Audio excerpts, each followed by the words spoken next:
తెలుగు రాష్ట్రాల్లో మరో 2 రోజుల పాటు భారీ వర్షాలు కురుస్తాయని వాతావరణ కేంద్రం తెలిపింది. బంగాళాఖాతంలో ఏర్పడిన అల్పపీడనం వాయుగుండంగా మారడంతో ఏపీ, తెలంగాణలో భారీ వర్షాలు కురుస్తున్నాయని హైదరాబాద్ వాతావరణ కేంద్రం సీనియర్ శాస్త్రవేత్త శ్రావణి తెలిపారు. 2 రోజులు తెలంగాణలో రెడ్ అలర్ట్ కొనసాగుతుందని ఆమె చెప్పారు. ప్రస్తుతం బంగాళాఖాతంలో వాయుగుండం కొనసాగుతుందని, రేపు తెల్లవారుజామున కళింగపట్నం, విశాఖపట్నం, గోపాల్పూర్ ప్రాంతాల మధ్య తీరం దాటే అవకాశం ఉందని తెలిపారు. భారీ వర్షాల కారణంగా వాగులు పొంగడంతో పాటు ప్రాజెక్టులకు వరద నీరు చేరుతోందంటున్న సీనియర్ సైంటిస్ట్ శ్రావణితో మా ప్రతినిధి Vishal face to face. Shravani madam అడిగి తెలుసుకుందాం. మేడం, ప్రస్తుతం భారీ వర్షాలు కురుస్తున్నాయి, వీటికి ఏ ప్రభావంతో భారీ వర్షాలు నమోదవుతున్నాయి మేడం?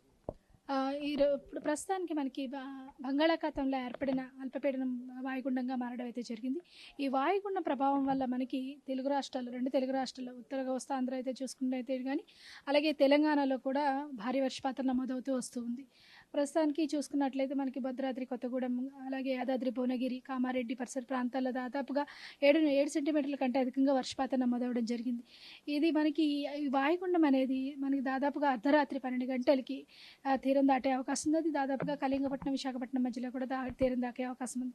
ఈ తీరం దాటిన తర్వాత పూర్తిగా దాదాపుగా దక్షిణ ఒడిస్సా మరియు ఈ పరిసర ప్రాంతాల్లో తీరం దాటడం వల్ల దానికి సౌత్ వెస్ట్ అంటే నైరుతిగా ఉన్న భాగాల్లోని అధిక వర్షపాతం ఇచ్చే అవకాశం ఉంటుందన్నమాట. దాదాపుగా మనకి నార్త్ ఈస్ట్లో ఉన్న జయశంకర్, భూపాలపల్లి, ములుగు, భద్రాద్రి కొత్తగూడెం, నల్గొండ, సూర్యాపేట, ఖమ్మం పరిసర ప్రాంతాల్లో భారీ నుంచి అతి భారీ వర్షపాతం, అత్యంత భారీ వర్షపాతం నమోదే అవకాశం ఉంది.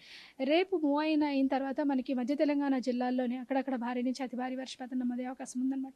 ఈ భారీ వర్షపాత నేపథ్యంలోని మనకి కొన్ని జిల్లాలకి రెడ్ అలర్ట్ కూడా చేయడం జరిగింది. ముఖ్యంగా తెలంగాణ రాష్ట్రంలో చూసుకున్నట్లయితే, అలాగే కొన్ని జిల్లాలకి రేపు కూడా రెడ్ అలర్ట్ అనేది ఇవ్వడం జరిగింది. కొన్ని జిల్లాలకి ఆరెంజ్ అలర్ట్, అలాగే కొన్ని జిల్లాలకి ఎల్లో అలర్ట్ కూడా జారీ చేయడం జరిగింది. భారీ వర్షాలు పడ్డప్పుడు అటు గ్రామాలలో, జిల్లాలలో వాగులు పొంగుతుంటాయి. అదేవిధంగా హైదరాబాద్లో మొత్తం నీట మునిగిపోతుంది.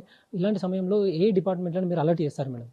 అన్ని డిపార్ట్మెంట్లే అలర్ట్ చేయడం జరిగింది. ముఖ్యంగా ప్రస్తుతానికి రాష్ట్ర ప్రభుత్వంతో పాటుగా మనకి అగ్రికల్చర్ డిపార్ట్మెంట్ నుంచి, అలాగే జిహెచ్ఎంసీ పరిధిలో జిహెచ్ఎంసీ, ఈవీడిఎం, అదేవిధంగా మనకి సెంట్రల్ వాటర్ కమిషన్ని పూర్తిగా, ఎందుకంటే మనకి ప్రాజెక్టులు ఉండే ప్రదేశాల్లో ఎక్కువగా వర్షపాతంగా నమోదైనట్టయితే కుండిపోతగా ఉండడం, ప్రాజెక్టులు రిలీజ్ చేయడం కానీ, అక్కడక్కడ మనకి వరదలు వచ్చి సంభవించే అవకాశం కూడా ఉంటుంది కాబట్టి, రివరీన్ ఫ్లడ్స్ కూడా ఉండే అవకాశం ఉంది కాబట్టి మనకి సెంట్రల్ వాటర్ కమిషన్తో పాటుగా ప్రతి ఒక్కరిని కూడా అలర్ట్ అయితే జారీ చేయడం అయితే జరిగింది. అలాగే వార్నింగ్స్ కూడా మనకి స్పెషల్ బులెటిన్ వార్నింగ్స్ రాష్ట్ర ప్రభుత్వానికి ఇవ్వడం అయితే జరిగింది.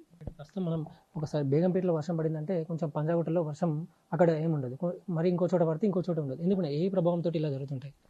అది మనకి థండర్స్టార్మ్ యాక్టివిటీలోనే అవుతుంది. ప్రస్తుతానికి అయితే మనకి దాదాపుగా జిల్లా మొత్తం హైదరాబాద్ పరిసర ప్రాంతాలంతా కూడా మనకి మేఘావృతమైన వాతావరణం ఉంటేనే జల్లులు కురుస్తూ ఉంటాయి. ఒక్కొక్కసారి భారీ జల్లులు కూడా కురుస్తూ ఉంటాయి అన్నమాట.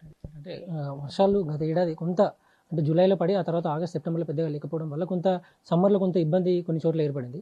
ఈసారి వర్షాల ప్రభావం ఎలా ఉండబోతుంది మేడం కంపేర్ టు అంటే గత ఏడాదితో పోల్చుకుంటే? గత ఏడాది మనకి ఎగువ బేసిన్స్లో కూడా, అంటే దాదాపుగా అప్పర్ గోదావరి ఇటువంటి బేసిన్స్లో కూడా, మనకి కృష్ణా బేసిన్లో కూడా కొద్దిగా వర్షపాతం అనేది తక్కువగానే ఉంది.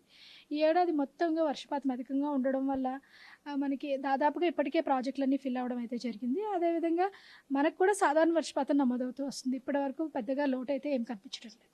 ఫైనల్గా ఒక సిటిజన్ వెదర్ అప్డేట్ తెలుసుకోవాలనుకుంటే ఏదైనా యాప్ లాంటిది ఏదైనా ఉందా మేడం సపరేట్గా వాళ్ళు తీసుకోవాలనుకుంటే? ప్రస్తుతానికి మనకి మౌసమ్ యాప్ ఒకటి ఉంది. దీంతో పాటుగా మనకి ఎస్పెషల్లీ రెయిన్ అలర్ట్లోని యాప్లో మీరు చూసుకున్నట్లయితే, మనకి సిటీ వైజ్ చూసుకున్నట్లయితే సిటిజన్గా మీరు ఏ ప్లేస్లో ఉన్నారో, నెక్స్ట్ వెళ్ళే ఏ ప్లేస్లో ఉందో, మీ సరౌండింగ్స్లో నెక్స్ట్ టైంలో వర్షం పడుతుందో లేదో కూడా మీకు అలర్ట్ ఇస్తుంది.